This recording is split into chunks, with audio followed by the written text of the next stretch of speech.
Johannesburg Mayor Kabelo Gwamanda's party, Jamah-ah, has given the Democratic Alliance 48 hours to retract allegations that he was involved in a Ponzi scheme. These were first made in a statement issued by the DA caucus leader, Dr. Mpho, Phalatse, who's also a former mayor in Johannesburg. She says she's been told that Gwamanda was allegedly involved in a funeral policy scam and had given him 48 hours to explain whether indeed that was true. When we spoke to Dr. Phalatse right here on the show last night, she said more information was being gathered on the allegations against Gwamanda and that they would accompany, as the DA, the group of alleged victims to report the matter to police when they are ready.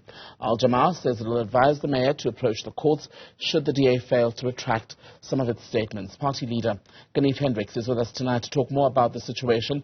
A very good evening to you, Mr. Hendricks. Thankful for your time. In your statement tonight, you said that what the DA has said on the issue are basically allegations that are unfounded, false, and a calculated attempt to manipulate and basically interrupt the spheres of governance. How are you so certain that that is what's going on here? Look, what the mayor didn't even step into his office, and the doctor made these allegations, and I've just now heard from you that they are gathering more information. You don't make such wild statements without having all the facts. And she promised the media that she will go to a police station in 48 hours.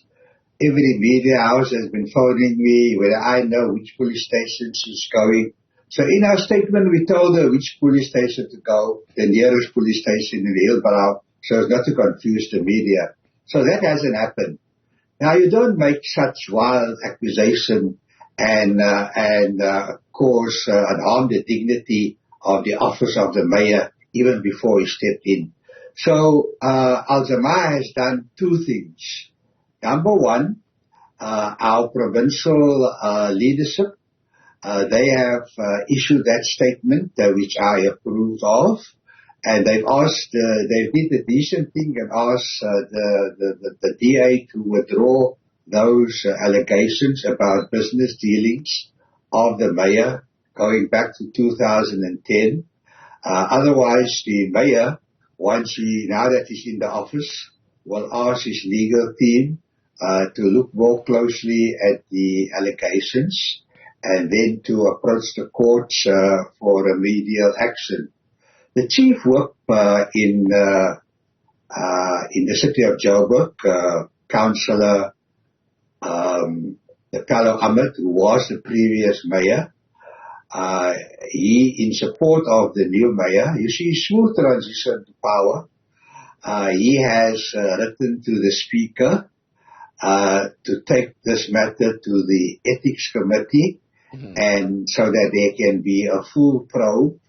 And we're just asking the residents of the city of Johannesburg to wait for the outcome of the probe. We heard on other TV stations from experts that even if the mayor goes to the police station, this matter will only be resolved in 3-4 years. So we've asked for if I may come in there, sir. When we spoke to the former mayor, the DA caucus leader, Mpho Phalatse, yesterday, what she said as far as gathering more evidence was that she understood that more people, alleged victims of this Ponzi scheme, were now coming forward. And I wonder if in your conversations with Mayor Gwamanda, you've asked him if he was ever involved with any kind of funeral policy scheme. Was he ever legitimate or dodgy? Was he involved with any funeral scheme? Look, what we did was we asked the African National Congress to vet the mayor whether he's suitable for office. I served on the Joint Intelligence Committee of Parliament. I was vetted. I know what the process is, and when I was a member, I understood what the vetting process is. This has been done in the case of Councillor Kabelo Gwamanda. And I had a meeting with the Secretary General of the ANC on the Thursday before the elections, and he gave a clean bill of health and said that, there was a very thorough investigation. And this matter with regard to the funeral scheme was surfacing days before the election, and that was also on the radar. So everything was looked at. We didn't go into the details, and very surprised to hear that the mayor is trying to buy people to come and besmirch the name of the mayor. But his legal team will deal with it. Jamah-ah, we've got better things to do. The mayor has got better things to do. He has to attend to service delivery. I also want to add that on the day of the election, the Premier spoke to the 8 leaders of political parties who gave the 139 votes, which thrashed the mayor, so that Joburg rejects her twice. He said that the vetting was done. Some of the political leaders also stood up and said, look, we can't give our vote to a mayor without doing vetting. We are very happy. And there's a united front from the political parties of the collective in support of the mayor. And now you have a defeated candidate for the position throwing her toes out of a cot and trying to defame the mayor. So we are doing the right thing. We are number one. We're giving them 48 hours to retract. Otherwise, we're going to ask the mayor's legal team to get remedial action from the courts. And our chief whip has asked the speaker to have a full probe on the matter. Okay. And we're asking the residents to wait for the outcome. And the media must now aid and abet, the stress of the DA. I'm very disappointed in the media that they are trying to push this narrative as if they've got nothing to do. Why don't you focus on service delivery? Why don't you ask us what the mayor is going to do, what the plans are of the 8 political party leaders? Well, if he's available for an interview, I personally would like to speak to him. He's able to come in tomorrow to talk about his program. And this... the Democratic Alliance. Are you all on their payroll? No, I'm not on anyone's payroll except my employer. What I'm asking you, sir, is this. And I had an interview with Mayor Phalatse last night where I asked her the very questions you asked about whether she was doing this to gain political mileage, whether she was a sore loser, etc. I'm curious, though, about whether there will ever come a point anytime soon when Mayor Gwamanda would himself be able or willing to speak on these issues directly. The speaker has been approached by our chief whip to do a probe. He will be called before the speaker, and he will then produce whatever he wants. He's got no time to give the media joy and toys to play with. He's got a job to do. He's got to get down, to grips. He's got to continue the good work that the previous mayor did. There are a lot of objectives.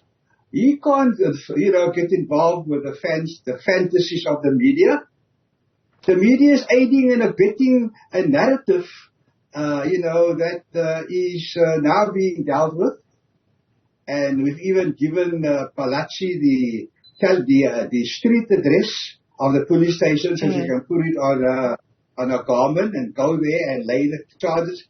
How can you make such outrageous charges and you don't have enough information that will make the cut? And now you're looking and searching for people, and I would imagine that a lot of money will possibly exchange hands. But the police will know their job, the courts know their job, and the ethics committee will deal with this, and that is where they will, if they deem so fit, call in the mayor to please explain. Don't come and waste the mayor's time now. He's got work to do, man. It's not wasting the mayor's time, sir. This is a public representative. The city of Johannesburg has had more than its fair share of political drama, mayors coming and going. Some sadly have passed away. And people want to know that the new man in the role as of last Friday will not perhaps have to leave office prematurely because of a criminal investigation or any other process. That is why we are putting these questions forward. It has nothing to do, at least from our end, because I'm certainly not a spokesperson for all media. We're asking you these questions because the people who live in Johannesburg want to know that there will be stability. me that the person in charge was not in any way involved in criminality. That is why we are asking you these questions. But finally, what happens then if indeed a charge is laid against Mayor Gwamanda? What would be the process from Jamah-ah's side if it gets to that point, because you've indeed challenged the DA to help these alleged victims to do just that? Look, if a charge is laid, any dictator can lay a charge, you know. I'm not saying that Dr. Phalatse is a dictator. Anyone can lay a charge. And then, if you put the question differently and tell me what will happen if he's actually charged and he is given bail, then we can talk. Don't come and talk nonsense about if he's charged. Any dictator can charge. So if nothing would happen if he was charged? Research? Aren't you professional? What kind of journalist are you? Aren't you professional? I'm asking you, the question still stands. What would happen if he's charged? Mr. Hendricks, I have been more than respectful to you, sir. I will ask that you not refer to my question as nonsense. I have been polite and professional, and I would appreciate that you return the same courtesy. It's one thing to say that nothing is going to happen to the mayor, but let's keep it cordial, please, sir. Ganief Hendricks, leader of Jamah-ah, thank you for your time.